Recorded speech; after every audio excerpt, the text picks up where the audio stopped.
A very good evening student, this is Pooja here. Welcome to e-commerce zone.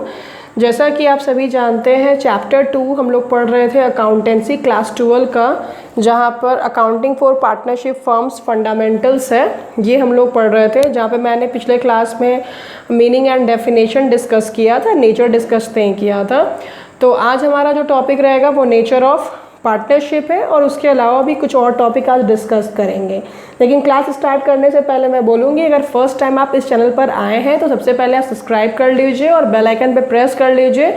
जो भी latest videos होंगे update आपको मिल जाएगा, notification आपको मिल जाएगी। साथ ही साथ अगर पिछले वीडियो आपने नहीं देखा है तो डोंट वरी, आप जो हमारा ई कॉमर्स जोन का जो प्लेलिस्ट है उस प्लेलिस्ट में आप जाओ, वहाँ पे चैप्टर बाय चैप्टर आपको बीएमटी अकाउंट्स का, इको का, स्पेशली फॉर क्लास 12, क्योंकि सर हमने अभी सिर्फ क्लास 12 पे टारगेट रखा है कि क्लास 12 अपने को कंप्लीट करना है विद इन 6 मंथ के अंदर में, राइट।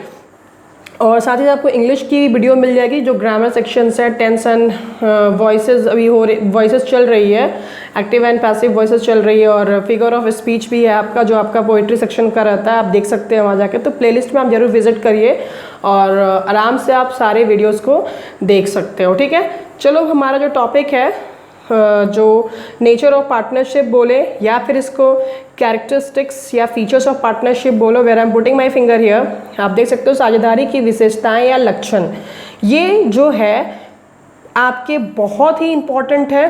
पूरा जो थ्योरी पार्ट है वो इसी पर है, जहाँ तक मैं जानती हूँ। और क्लास 11 जो है, क्लास 11 में जो बीएसटी था वहाँ पे आपने पढ़ा भी होगा। फॉर्म्स ऑफ बिजनेस जो है 5 पार्ट में पढ़ा होगा, जहाँ पे एक फॉर्म्स ऑफ बिजनेस पार्टनरशिप भी आता है, पढ़ा होगा। तो वहाँ पूरी थ्योरी थी, बट क्लास 12 में क्या है, थ्योरी के साथ साथ ज़्यादा यहाँ पे प्रैक्टिकल पढ़ना है। मतलब यहाँ पे थ्योरी आपके लिए 5% है, प्रैक्टिकल जो है वो 95% मोर देन ही कहिए आप उसको, ठीक है। तो थ्योरी भी आपको कमांड करना ज़रूरी है, बिकॉज जैक बोर्ड हो या बिहार बोर्ड हो, ऑब्जेक्टिव क्वेश्चन तो पूछते ही पूछते हैं, साथ में कभी कभी थ्योरी भी पूछ देंगे। और इवन अकाउंट जो है आपका अगर 80 मार्क्स का रहता है, क्योंकि 20 मार्क्स का तो प्रैक्टिकल क्वेश्चन रहता है, ठीक है। 80 मार्क्स में 60 मार्क्स या 50 मार्क्स जो है आपका वो प्रैक्टिकल क्वेश्चन आता है, रेस्ट आपका थ्योरी आता है। तो थ्योरी भी आपको पढ़ना ज़रूरी है, थ्योरी को ओमिट नहीं कर सकते, ठीक है। चलो, हमारा जो टॉपिक था साझेदारी की विशेषताएं, 1 2 3 4 5 6 7 आप देख सकते हैं, ये 7 इसके मेन अहम और बहुत ही इम्पॉर्टेंट इसकी विशेषताएं हैं। नंबर 1, 2 या 2 से अधिक व्यक्ति, नंबर 1। नंबर 2, अनुबंध या समझौता होना बहुत ज़रूरी है, चाहे वो मौखिक हो चाहे वो लिखित है। डिटेल में पढ़ेंगे, नेक्स्ट पेजेस में है। वैधानिक व्यवसाय यानी कि लीगल आपका बिजनेस होना चाहिए। लाभ कमाना एवं विभाजन, जो भी आप लाभ कमा रहे हैं उसका विभाजन क्लैरिटी होनी चाहिए। संचालन कौन करेगा, सारे पार्टनर मिलकर संचालन करेंगे या सिंगल कोई एक करेगा और एजेंट बन के काम करेगा। सदस्यों से अलग अस्तित्व नहीं है, जो भी सदस्य है इसमें उसका अस्तित्व अलग नहीं होता है। और असीमित दायित्व यानी कि अनलिमिटेड लायबिलिटी। अब एक एक करके इसके बारे में डिटेल स्टडी करते हैं नेक्स्ट पेज में। चलो, नेक्स्ट पेज में आप देख सकते हैं, आपके स्क्रीन पे दिख रहा होगा। सबसे पहला जो है 2 या 2 से अधिक व्यक्ति, आप यहाँ पे नंबर 1 दिख रहा है, 2 या 2 से अधिक व्यक्ति, 2 या 2 से अधिक व्यक्ति साझेदारी के लिए सबसे बड़ी चीज़ यह आवश्यक है कि उसमें कम से कम 2, क्योंकि देखो पार्टनरशिप है तो सिंगल आदमी में तो पार्टनरशिप होएगा नहीं। ऑब्वियसली आपका जो पार्टनरशिप है वो कम से कम 2 लोग तो हर हाल में आपको चाहिए ही चाहिए। 2 व्यक्ति साझेदार हैं।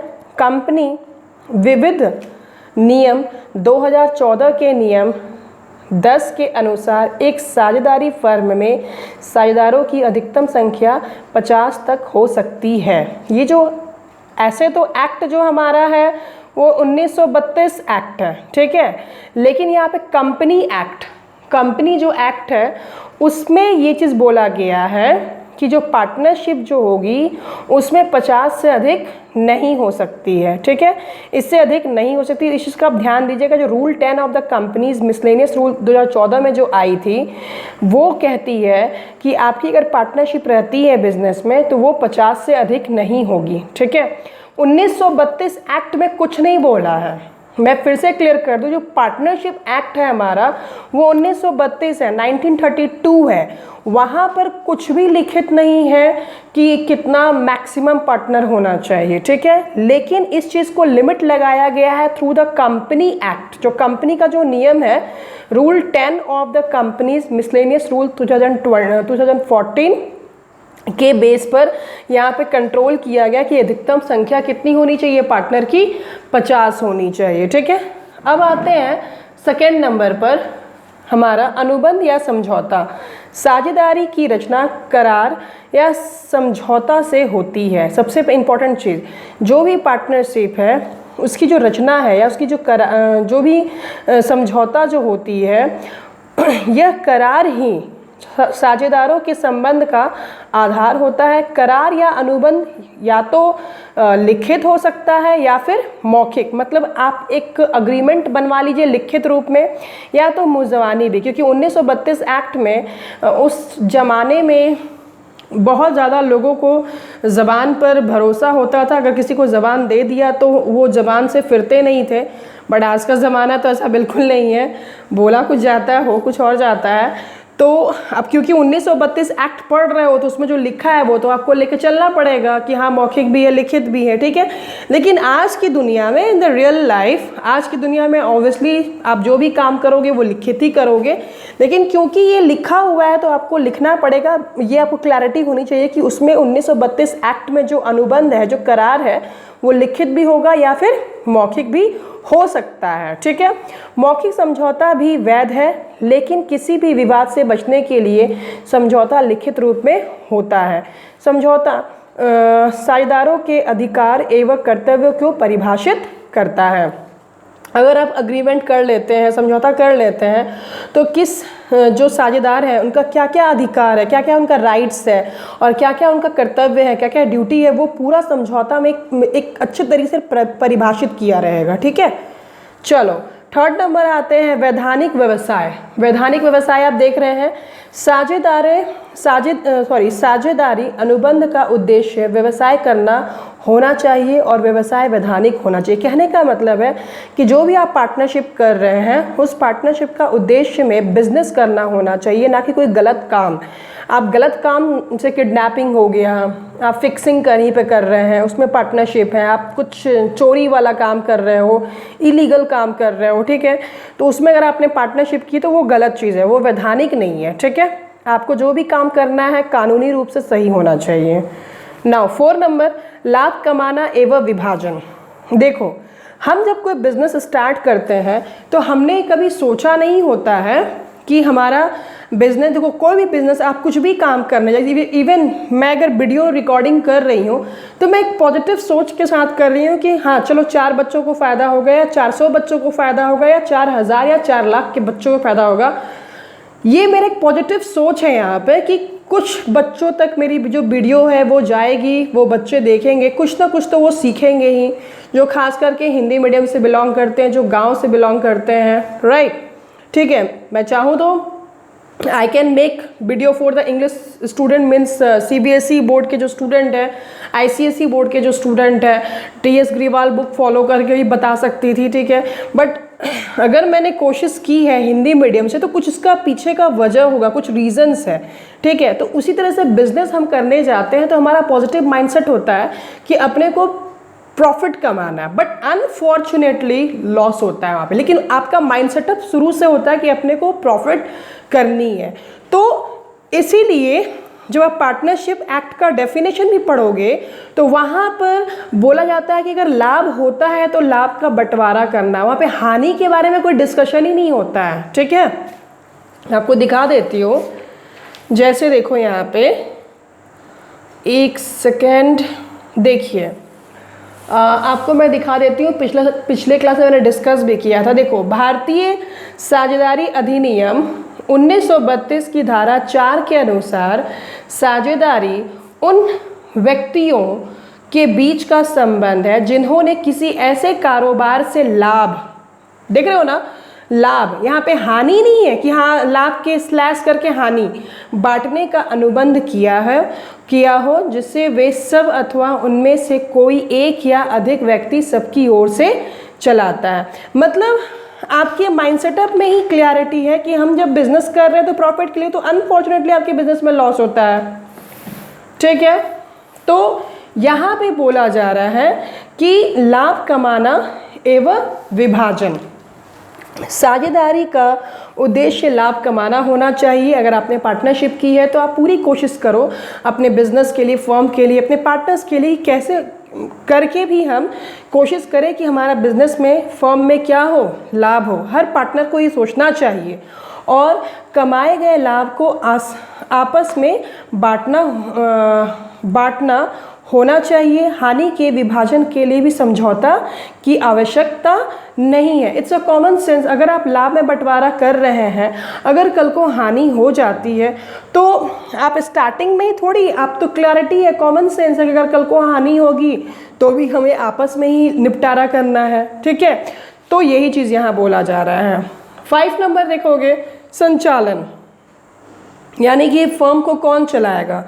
व्यापार का संचालन उन सबके द्वारा, अथवा उन सबके द्वारा मतलब अगर 2 पार्टनर है, 3 पार्टनर, तो सबके द्वारा चलाया जाएगा। ठीक है, द्वारा अथवा उन सब की ओर से किसी एक साझेदार के द्वारा किया जाना चाहिए। कहने का मतलब है, या तो अगर बिजनेस फर्म में 3 पार्टनर हैं, 3 लोग हैं, तीनों मिलके बिजनेस को चलाएंगे, या तो फिर तीनों के बदले में कोई एक बंदा एजेंट के रूप में काम करेगा। ठीक है, 6 नंबर कहता है सदस्यों से अलग अस्तित्व नहीं है। साझेदारी का अस्तित्व सदस्यों से भिन्न नहीं होता है।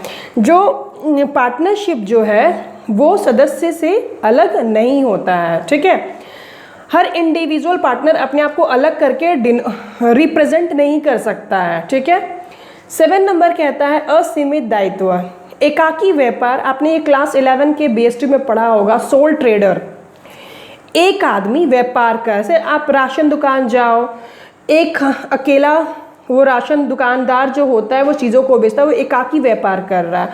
आप कोई सैलून चले जाओ, किसी पार्लर में चले जाओ, तो वो एक महिला या एक जेंट्स क्या है, वो अपने दुकान को होल्ड करता है, वो एकाकी व्यापार हो गया, सोल ट्रेडर। उसका मालिक इकलौता केवल एक आदमी होता है। ठीक है, एकाकी व्यापार की तरह साझेदारी व्यापार के सदस्यों का दायित्व भी क्या होता है, असीमित होता है। कहने का मतलब है अगर इनके ऊपर लायबिलिटी आती है, कर्ज होता है, तो इन सारे पार्टनर्स को वो कर्ज को चुकाना पड़ेगा, चाहे उनका घर ही क्यों ना बिक जाए, उनके पर्सनल एसेट्स ही क्यों ना बिक जाए। समझ में आ रही है बात। जैसे कि अगर यहाँ पे लिख देता, यहाँ पे असीमित मतलब अनलिमिटेड की जगह पे लिख देता लिमिटेड। ठीक है, तो लिमिटेड में क्या हो जाता कि उनकी पर्सनल संपत्ति को नहीं छुआ जाएगा, लेकिन क्योंकि असीमित है तो उनके पर्सनल संपत्ति को भी छुआ जाएगा अगर लायबिलिटी ज़्यादा है तो। ठीक है, चुकाने के लिए। क्लियर है।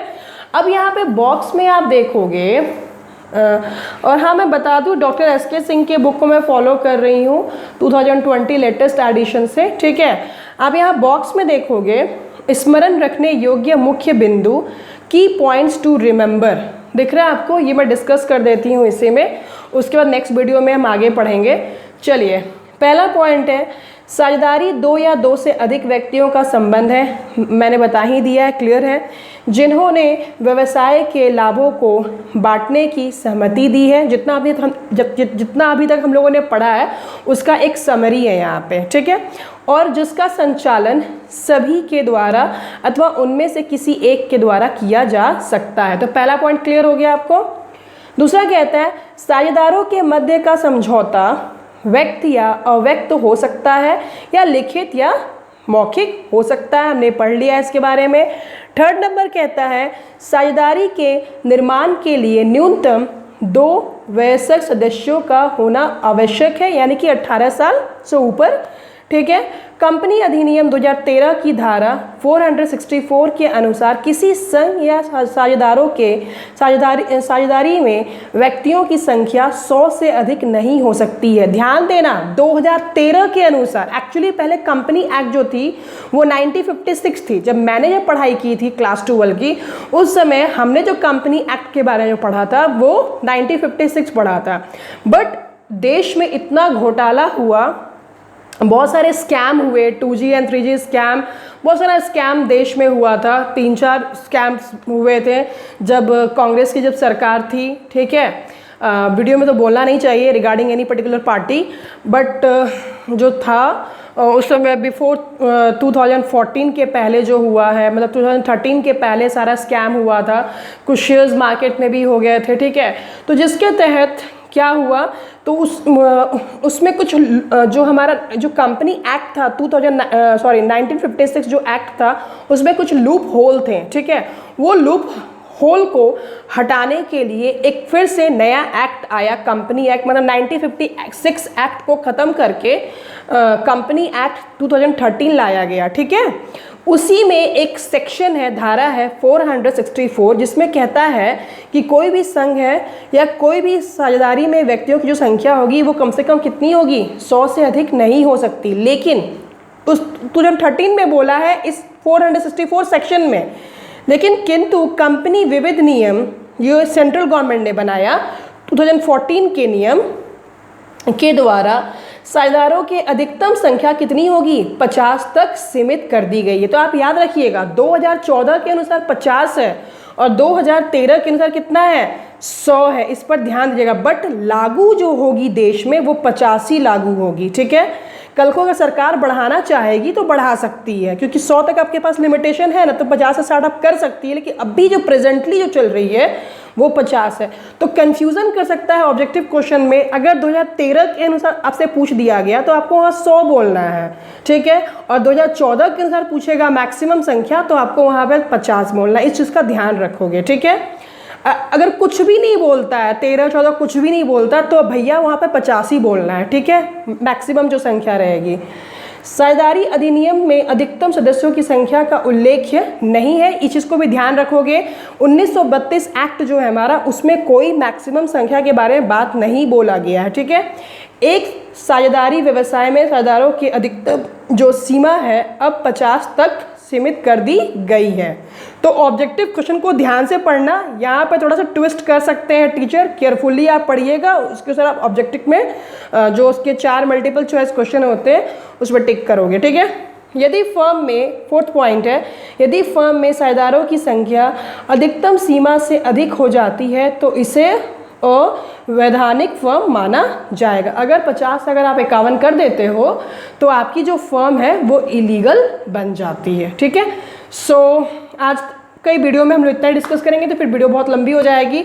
नेक्स्ट वीडियो में हम लोग डिस्कस करेंगे essential on and idol partnership, एक आदर्श साझेदारी की मूल तत्व क्या है, साथ में LLP भी डिस्कस करेंगे, लिमिटेड लायबिलिटी ऑफ पार्टनरशिप और differences between the partnership and limited liability partnership, ठीक है।